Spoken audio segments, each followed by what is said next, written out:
चींटी एक आम माशरती मकोड़ा है जो तकरीबन दुनिया के हर हिस्से में पाई जाती है, फिर चाहे वो जंगल हो या इंसान का घर। यह हशरात-उल-अर्ज़ के ख़ानदान से ताल्लुक़ रखती है। सिवाय अंटार्कटिका, वहाँ सर्दी बहुत ज़्यादा है, इसलिए वहाँ ज़िंदा नहीं रह सकती। साइंसदानों के एक अंदाजे के मुताबिक इनकी तकरीबन 12,000 किस्में दुनिया में मौजूद हैं। दुनिया में शायद ही कोई ऐसा शख्स हो जिसने ज़िंदगी में कभी चींटी नहीं देखी हो।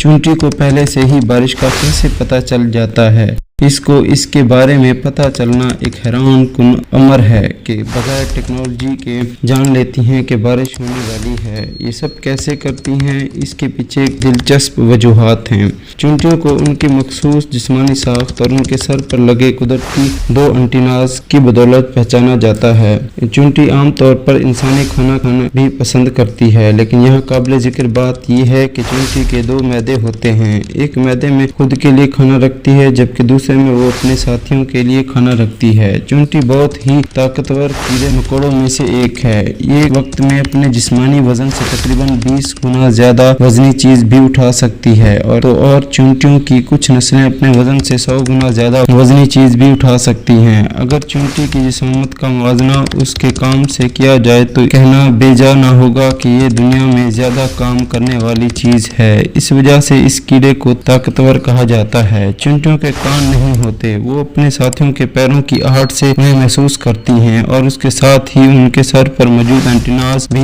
इस काम में उनकी बहुत मदद करते हैं। चींटियों के फेफड़े नहीं होते, उनके जिस्म में ऑक्सीजन छोटे सुराखों के जरिए दाखिल होती है। चींटी की उम्र की बात करें, मुख्तलिफ किस्म की चींटियों की उम्र मुख्तलिफ होती है। इनमें से कुछ की उम्र कई साल तक होती है और उनके लाखों बच्चे होते हैं। तवील अरसे तक जिंदा रहने वाली चींटी को मलका का दर्जा दिया जाता है। मलका चींटी आम हशरात-उल-अर्ज़ में सबसे लंबी उम्र पाती है और खानदान में नर मादे की मौजूदगी के बावजूद तौलीद का काम भी सिर्फ मलका चींटी ही करती है। एक अंदाजे के मुताबिक तकरीबन ये 30 साल तक जिंदा रहती है। अगर चींटियों के किसी खानदान की मलका चींटी मर जाए तो शहद की मक्खियों की तरह ये किसी दूसरी चींटियों को अपनी मलका नहीं बनाती, बल्कि दूसरी कॉलोनियों में बस जाती हैं। चींटियां आमतौर पर बात नहीं करती, बल्कि डाटा मुंतकिल करके बात करती हैं, और उनका तरीका ये होता है कि वो अपने मुंह से एक मवाद निकालती हैं और सामने वाली चींटी के मुंह पर चिपका देती हैं। दूसरी चींटी इससे सारा पैगाम डिकोड करके समझ लेती है।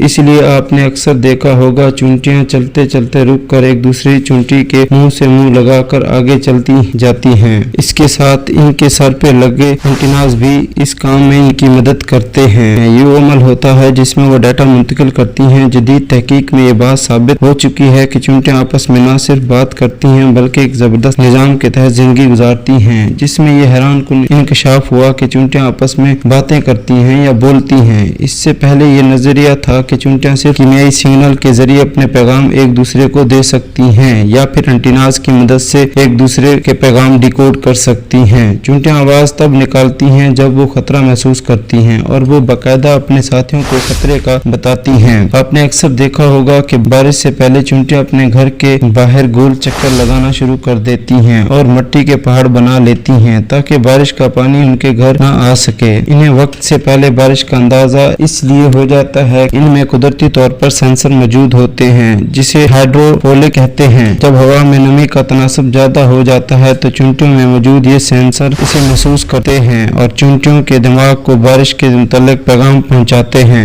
इसलिए चींटियां बारिश से पहले ही अपने खाने पीने और रहने का इंतजाम कर लेती हैं। साइंसदानों का कहना है कि गिरोह की सूरत में रहने वाली चींटियां, जिनका शुमार कुदरत के कदीम तरीन काबिल माशरों में होता है, ये इज्तिमाई तौर पर अपने दुश्मनों को याद रखती हैं। जब एक चींटी किसी दूसरे गिरोह से आने वाली बिन बुलाए मेहमान से लड़ाई करती है तो वो इसकी बू याद रखती है और फिर उसे तमाम गिरोह में मुंतकिल कर देती है। ऐसा करके वो अपने गिरोह के तमाम चींटियों को हमलावर गिरोह की चींटी को शिनाख्त करने के काबिल बना देती हैं।